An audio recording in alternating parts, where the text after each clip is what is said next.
Yo creo que tenemos un problema bastante serio de estructura policial y lo grave es que nuestra Constitución no habla de policía. La policía es un servicio indispensable. Hay países que no tienen fuerza armada, pero policía no hay ningún país que no tenga policía. Bueno, parece que en la Constitución nuestra no existe la policía. Entonces nos copiamos la Constitución de Estados Unidos, pero no nos copiamos la policía de condado de los gringos. Entonces tenemos una policía de ocupación territorial. La legislación de la dictadura no hace más que consolidar eso, ¿no?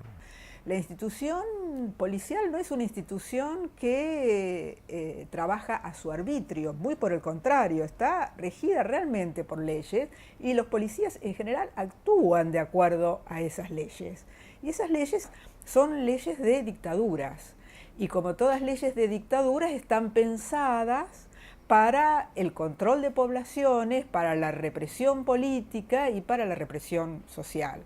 Entonces, sin duda que permean no solo la vida de las policías, sino también y fundamentalmente la vida de quienes son afectados por la policía, que son fundamentalmente los jóvenes, los sectores pobres y los sectores populares, los migrantes, los sectores trans y homosexuales, o sea, lo que en la policía se conocía por un lado como el mundo de la mala vida, antiguamente, y por otro lado el control de la disidencia política. La ley de personal, el reglamento de la ley orgánica también es de la dictadura. Y el reglamento de la ley orgánica, el decreto reglamento de la ley orgánica, es, en sus conceptos, parece que uno todavía estuviera casi en la Guerra Fría. Y entonces sobre esos valores que voy viendo y repitiendo, considero que están en la normativa, que esa es la ley. Y que cuando me dicen cumpla la ley, esa es la ley que voy a cumplir. Y al mismo tiempo le da a los actores autoritarios y los más conservadores un lugar de defensa de la ley. Consideran que defienden la ley. Lo que nos estaban queriendo explicar con este concepto de terrorismo administrativo era las dificultades para hacer denuncias dentro de la propia institución. En realidad el caso surge a través de la denuncia de un policía, de un joven policía que al poco tiempo de ingresar a la institución y de ser destinado a una comisaría, comienza a observar todo este manejo de ilegalidades y cómo el comisario cobraba coimas a muy diferentes prostíbulos, vendedores ambulantes, etc. Entonces él se da cuenta muy rápidamente que no puede hacer la denuncia a su superior, que es lo que obliga el reglamento. Y entonces comienza a tratar de hacerla por fuera y comienza a ser sancionado. O sea, cuando hace la denuncia de los delitos que cometía el comisario, la brigada, etc., el que es sancionado es él, ¿sí?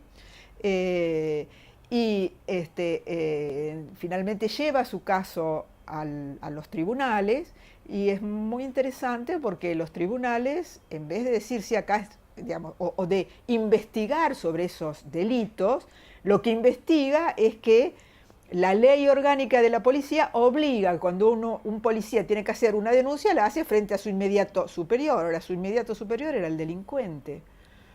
Y sin embargo, no dan curso ni a la investigación ni a la denuncia de este policía porque se atienen a lo que la normativa policial, que todos pensaríamos es una norma de más baja jerarquía, que el estar involucrado con este delito, pero los tribunales le dan la razón en definitiva a la institución y al comisario.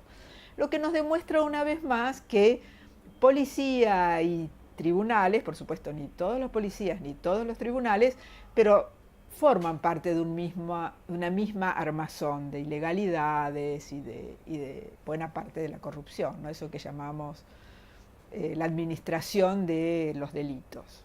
Que yo no pueda denunciar si no es a mi superior, claramente permite que las formas de corrupción aceptadas por la institución, consolidadas por la institución, se mantengan. El problema serio es que la corrupción, de no poder denunciar si no es al superior y no poder hablar esto, es que consolido la información sobre las formas que están aceptadas, promovidas, promuevo su reproducción.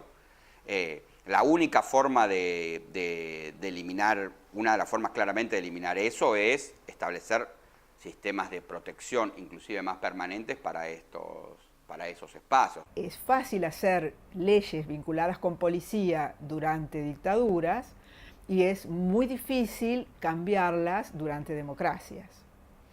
Por otro lado, también me parece que es interesante pensar, porque una cosa son, digamos, la ley orgánica, la ley del personal, que son marcos estrictos, que son marcos duros, que son marcos que dan forma a la vida institucional. Pero las policías también se rigen por una serie de decretos, de formas y lo que podemos llamar especies de normas y disposiciones de muy baja jerarquía, pero que son las que organizan el trabajo policial. Y me refiero, por ejemplo, a las órdenes del día policiales, que son las que organizan el trabajo diario. Y es muy interesante si uno hace un poco de historia y se mete en todo ese mundo difícil de entender, pero que está ahí a la mano, en cómo muchas veces esas órdenes policiales, esas órdenes del día, luego se convirtieron en edictos de policía. Por ejemplo, una orden del día era reprimir a tal grupo de anarquistas, y estoy hablando de los 20, de los 30, ¿sí? Y luego esas órdenes del día, dictadas por el jefe de este policía, se convierten en un edicto policial, o prohibir las reuniones políticas en tal zona, luego se convierte en el edicto de reuniones políticas. Y en épocas de dictaduras, esos edictos policiales muchas veces se convirtieron en leyes. Y luego quedan como leyes. No necesariamente se derogan y quedan ahí flotando, aunque después haya otra ley que habilita las reuniones políticas, ¿sí? Recién ahora los jefes no tuvieron participación en la dictadura, no tuvieron no eran ni oficiales ni suboficiales, ni siquiera estaban entrando. Hasta antes habían entrado en ese momento, había que elegir entrar en ese momento. Y entonces habían participado en eso. Y no es que lo vivían como un momento de mierda, sino como algo que ya pasó, que bueno, lo fueron corrigiendo, que ya no se puede hacer más.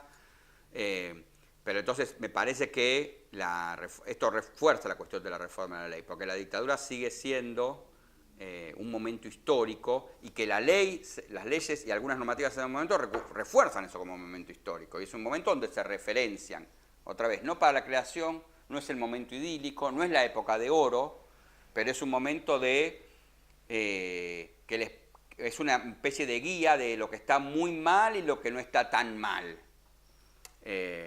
Y entonces me parece que quitar las leyes ayuda a esto, que podría ser una reflexión distinta, con las dificultades que implica ya otra reflexión de lo que fue, del horror de ese momento, y el castigo que ese momento, y repensarse sobre eso, que es algo que no hicieron y es difícil hacer.